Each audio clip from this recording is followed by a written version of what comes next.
السلام علیکم ورحمۃ اللہ وبرکاتہ۔ آج کی ہم اس ویڈیو کے اندر آپ کے سامنے اللہ کے ایک ایسے نبی اور پیغمبر کا ذکر کرنا چاہتے ہیں کہ جو مچھلی کے پیٹ کے اندر کتنے دن رہے اور وہ کون سے نبی ہیں۔ دوستو، ان کا نام حضرت یونس علیہ السلام ہے۔ حضرت یونس علیہ السلام کا واقعہ قرآن کریم اور اسلامی روایات میں تفصیل سے بیان کیا گیا ہے۔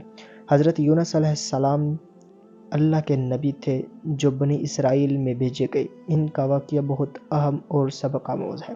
حضرت یونس علیہ السلام کو اللہ تعالیٰ نے نینوا عراق کی قوم کی طرف نبی بنا کر بھیجا۔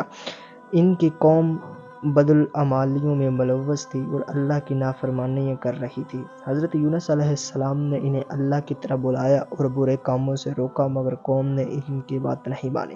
حضرت یونس علیہ السلام کی قوم کی نافرمانی سے دل برداشتہ ہو کر شہر چھوڑ کر چلے گئے، حالانکہ اللہ تعالیٰ کا حکم تھا کہ وہ اپنی قوم میں رہ کر انہیں تبلیغ کرتے۔ اس بنا پر اللہ تعالیٰ نے ان پر ناراضگی ظاہر کی۔ حضرت یونس علیہ السلام جب سمندر کے کنارے پہنچے تو وہاں ایک کشتی موجود تھی۔ انہوں نے اس کشتی میں سوار ہونے کا ارادہ کیا۔ کشتی مسافروں سے بھری ہوئی تھی، لیکن پھر بھی انہیں سوار کر لیا گیا۔ کچھ دیر بعد سمندر میں طوفان آ گیا اور کشتی ڈوبنے لگی۔ مسافروں نے فیصلہ کیا کہ کسی کو سمندر میں پھینک دیا جائے تاکہ باقی لوگ بچ سکیں۔ قرآن اندازی کی گئی اور حضرت یونس علیہ السلام کا نام نکلا۔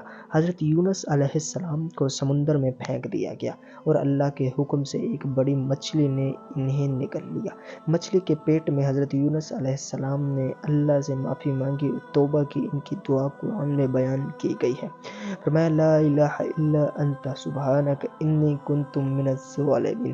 اللہ تعالیٰ نے حضرت یونس علیہ السلام کی دعا کو قبول کیا اور انہیں مچھلی کے پیٹ سے نجات دی۔